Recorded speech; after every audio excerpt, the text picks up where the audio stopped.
Hello दोस्तों, स्वागत है आप सभी का मेरे यूट्यूब चैनल पर।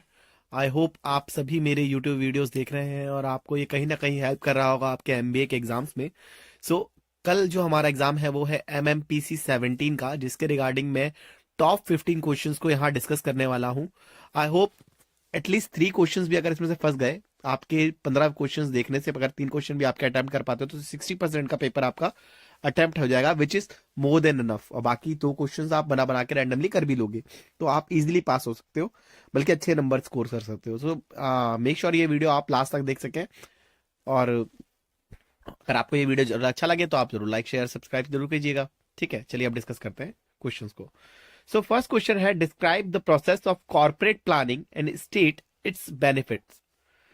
Corporate planning is a systematic process through which an organization defines its long-term goals, analyzes internal and external environments, evaluates strategic options, and develops plans to achieve desired objectives.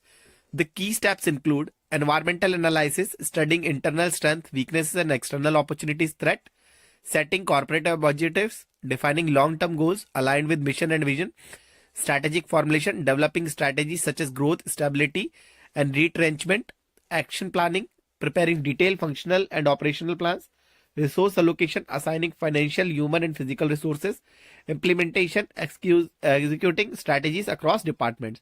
Seventh, monitoring and control, evaluating performance and making adjustments. इसके benefits क्या है तो आपको समझ में आ गए।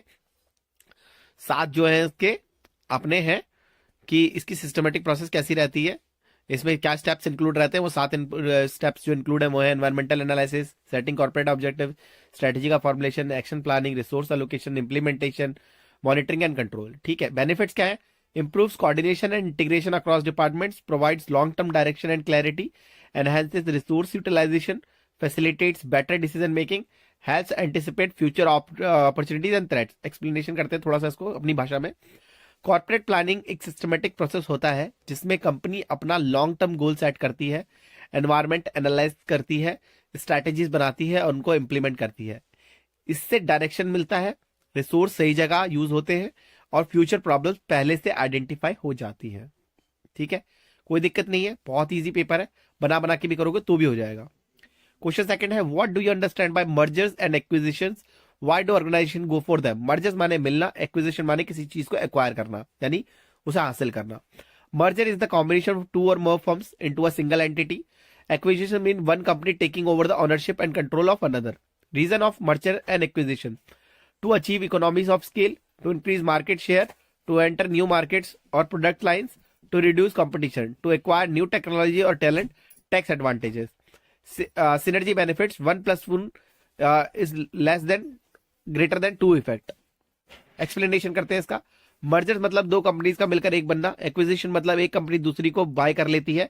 Companies merger and acquisition इसलिए करती है ताकि मार्केट शेयर बढ़ाए, कंपटीशन कम हो, नए कस्टमर्स मिले, टेक्नोलॉजी मिले और कॉस्ट कम हो जाए।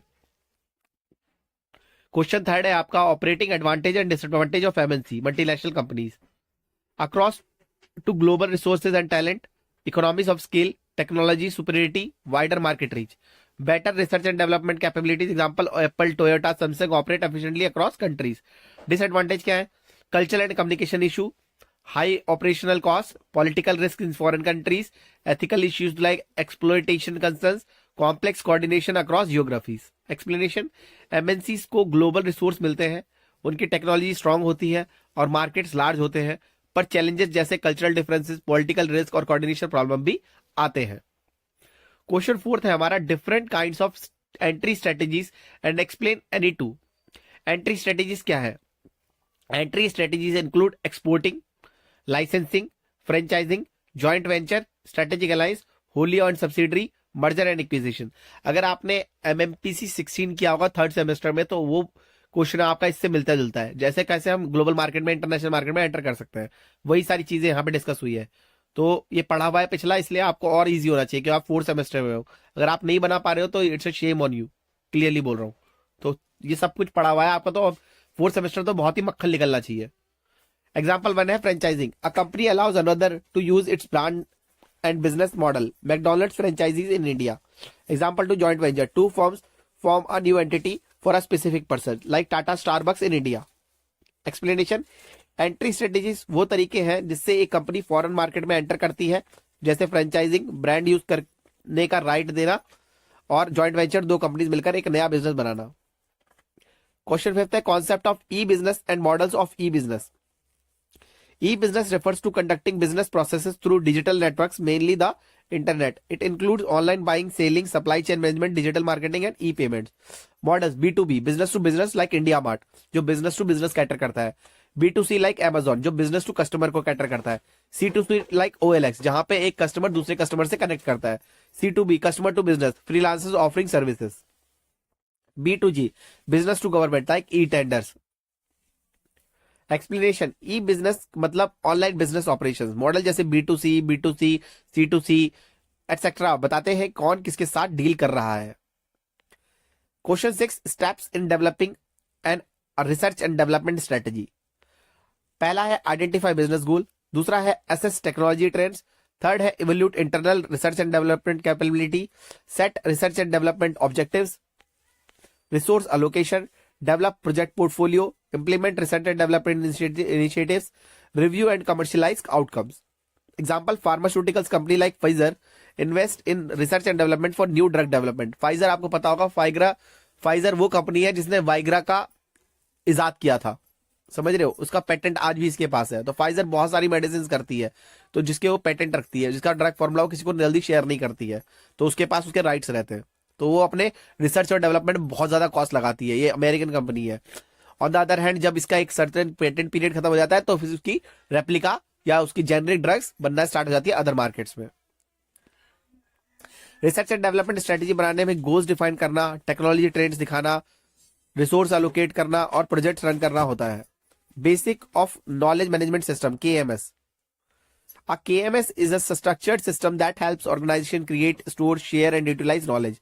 Features: knowledge creation, knowledge storage, knowledge sharing, application of knowledge for decision making. Explanation: KMS company का दिमाग जैसा होता है, जहां इंफॉर्मेशन स्टोर, शेयर और यूज की जाती है। समझ गए? KMS क्या है? कंपनी का दिमाग समझ लो, जहां पे आपकी मेमोरी स्टोर हो रही है, शेयर हो रही है और यूज भी की जा रही है। How are creative organization build? कैसे क्रिएटिव ऑर्गेनाइजेशन बिल्ड होती है?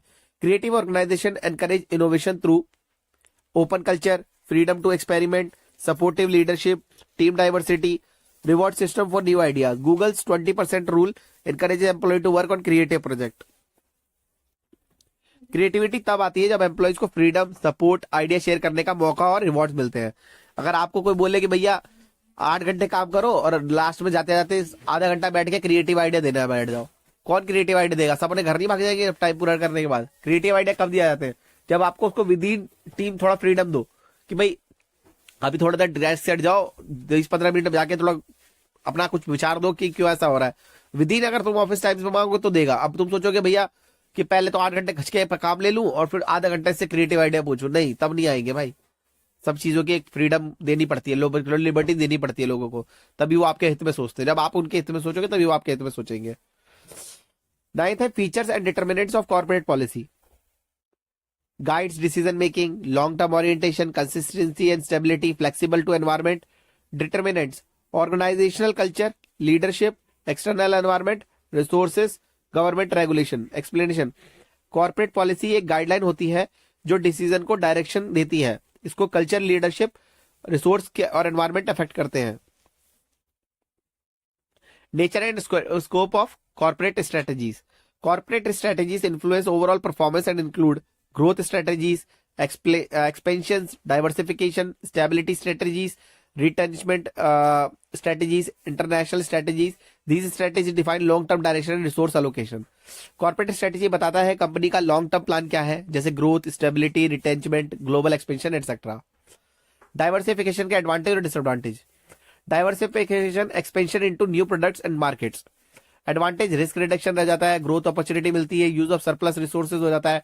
डिसएडवांटेज क्या है? High cost and complexity, mismanagement risk रहता है, क्लेम ऑफ एक्सपर्टीज रहती है।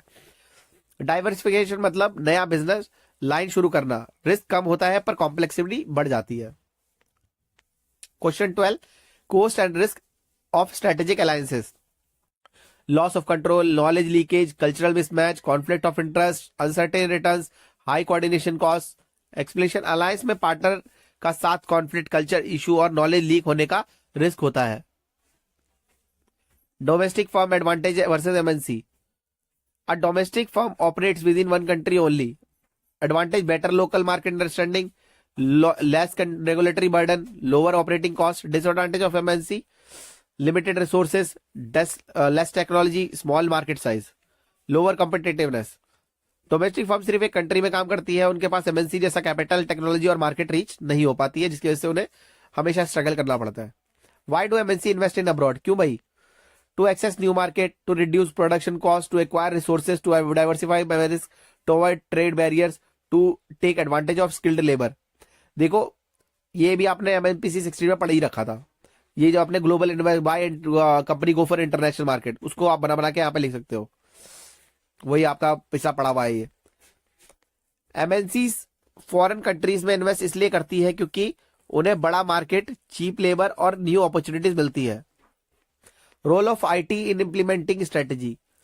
IT supports strategy implemented by improving communication, ERP, CRM, enabling decision making, data analytics, automatic process, enhancing customer experiences, reducing costs. Walmart uses IT for supply chain efficiency. IT से strategy implement करना आसान होता है, communication fast होता है, data analysis होता है, process automate होते हैं और कस्टमर सेटिस्फेक्शन बढ़ता है. तो दोस्तों इसी के साथ हमने टॉप 15 क्वेश्चंस को डिस्कस कर लिया है हमारे, जो आपके एमएमपीसी 17 के पेपर में आ सकते हैं. और हम अब वीडियो को साइन ऑफ करते हैं. चलिए, okay, tata, bye, see you in next video. अरे श्रम कार्ड बनवाना.